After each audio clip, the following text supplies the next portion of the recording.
प्रकृत चाषी कांदुची ए बीजेडी सरकार समय योजना अधिक काम किछि नाही। धान मंडी रे चाषी धान देई पारु नाही किंतु बेपारी गाड़ी गाड़ी धान बिकिबारे व्यस्त। आउ कालिया योजना रे किला न कहिबा भलो कारण राज्य रे कालिया योजना को नहीं चाषी मानक भितर जो असंतोष वृद्धि पाउची जहा जना पड़ुची राज्य सरकार 19 वर्षर विकास को भूली जाई ओके बंगोपसागर को फोपाड़ी देवे। आमे कहूनुम चाषी मानक असंतोष और राज्य सरकार अपारगता पाई ये समस्या घटी बोली साधारण चर्चा। एबे असंतोष चाषी माने जो माखन मरा शोधना देउचंती राज्य सरकार को ता न कहिबा भलो। तेबे डेरी काहेकि आसंतु बरगड़ जिला पाइकमाल धान मंडी रे केमिति चाषी देई पारुनाती धान और बेपारी बिंदास रे बिकुची धान आम बरगड़ जिला प्रतिनिधि स्वतंत्र रिपोर्ट रे देखिबा। अभी तक न्यूज चैनल ओडिशा। एबे आमे पहुंचीछु बरगड़ जिला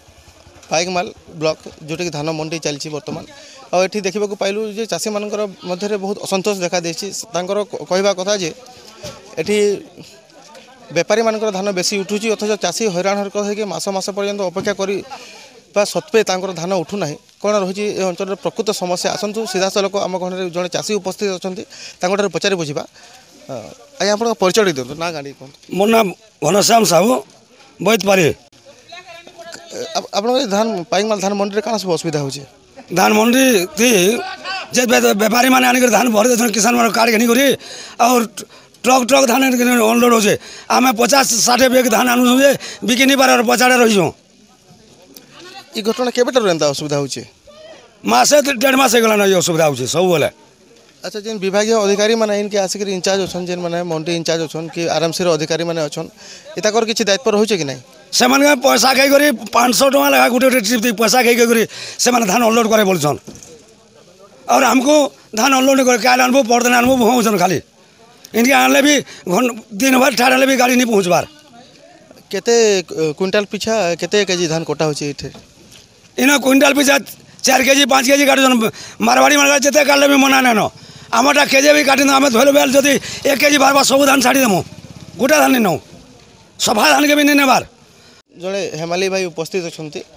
आसतु परिचय जाना और कौन रही समस्या से संपर्क पचारि बुझा। आप परिचय दिखाँ मो ना विश्व भाई पैगमाल सड़क परा और दिने धान पड़े 8 दिन तक भी बसिक आम जुगुचु भोका शोषा से आगे 4 बजे राति आसिक भी बसिक रहीचु। अच्छा ये बर्तमान व्यवस्थाटा केनता प्रकार अच्छे पाइकमाल मंडी रे गाड़ी मोटर नहीं आसबार गोटे टैग आले गला 8 दिन तक से गोटे टैग सरले जाके फिर गोटे पार्टी आउछन चाषी मानकर असुविधा केन प्रकार होचे गाड़ी नहीं आबार होची टैग माने नहीं मिलबार लगे मिलबाले नहीं आनबार गाड़ी पठावा। मो सहित पाइकमाल धान मंडी रे हमर आरएमसी कर्मचारी उपस्थित अछंती आसंतु मंडी रो सुविधा असुविधा संपर्क रे तांकर पचारि बुझिबा। सर आप परिचय दियंतु। मो ना सत्यवान चंडी आरएमसी पदमपुर और मो पाइकमाल मार्केट इंचार्ज अच्छी। धान बर्तमान केते टैग दिया हेतिला एवं केते पड़िछि और केते धान उठिलानी से संपर्क किछि आपनकर धारणा कोन धारणा मतलब 1,30,000 पैकेट सरप्लस होइछि अरेवाल आज तक और जाइछि 1,21,000 कटे जी 360 के 70 हम सर। बर्तमान जो भाई भाव में विशृंखला देखा देछि चाषी मैंने हैरान होबार सम्मुखीन होती जो एराइभालटा जो 12टा पर्यंत जो धार्य करा कौन कले तार किसी विकल्प कले चाषी उपकृत हो पारे आप भावुं एटा विकल्प व्यवस्था बोले कौन कले हम आम गाड़ी सब कलेक्शन कर नहीं क्या केते पैकेट अच्छी और सब आम रिपोर्ट देदेबू तापर पछे आम रिवाल करूँ। अच्छा चाषी मानकर आउ गोटे अभियोग आसला जे क्विंटाल प्रति 3 किलो 4 किलो कटा हो विषय आप धारणा कौन नहीं सेटा तो मुझे जानी। अच्छा तापर आउ जने चाषी आम सामने अभियोग कर बेपारी मानकर धान सब आगर एराइवाल हो उठी जाऊँगी चाषी मास मास धरी धान पकईले सुधा धान उठू ना ए संपर्क आप मतामत नहीं सेटा कहवा कथा भूल। आम गहन आउ जड़े चाषी उपस्थित अच्छा कौन रही मंडी समस्या आसतु सीधा सलख पचारि बुझा। सर आप परिचय दियंतु। हाँ मोर ना बलराम साहू सोसाइटी प्रेसिडेंट है। आपन मंडी में जो विशृंखला देखा देछि वर्तमान चाषी मैंने असंतोष प्रकाश कर मारवाड़ी मान धान सब उठुची अथच चाषी मान धान उठुना बोलिक ए विषय आप मतामत कौन? यहाँ जहाँ चाषी मैंने कहन सब सत है जिते बिजनेस धान बेसिक हो चाषी मान धान के पछे नौछन से लगे चाषी मैंने असंतोष हो। अच्छा आपंकर पाइकमाल मंडी में बर्तमान क्विंटाल पिछे 4-5 केजी कटिंग चलছে बोलिक शुणा जाउछि चाषी अभियोग कर तार बाबद आप मतामत नहीं नहीं सेटा गोटे कथा है आमे जिते बेले धान टिके निम्न धारण धान थे केजे लेखा काटबार लगे आम मिलर लगे चाषी मैंने बसिक मीटिंग करूँ तापर जहाँटा बेसी खराब अच्छे उदा थिबा और खराब थिबा बोले तारटाके से चाषी हाँ बोले तुम काटिक नब बोल कहुई। अच्छा बर्तमान आप धान मंडी को आरामसे अधिकारी मान भूमिका कौन ए सब विशृंखला जो सृष्टि होती दायित्व कौन रही सेटा मन दायित्व रही जिते बेले मिल मान को बेसी टैक्स देता सब मिल के टैक्स देकर आम मंडी में धान जीता बेले ई विशृंखला नहीं होता आम जिते बेले धान जिते बेले पकाबू बोलूँ चाषी मैंने 100 जन 200 जन पकाबू बोलूँ आमके जिते बेले आरामसी जिते अच्छन सप्लाय एसीसीओ सब मना कले बोले धान आमके विशृंखला हो। मोर ना हूँ राजेन्द्र कुमार राउत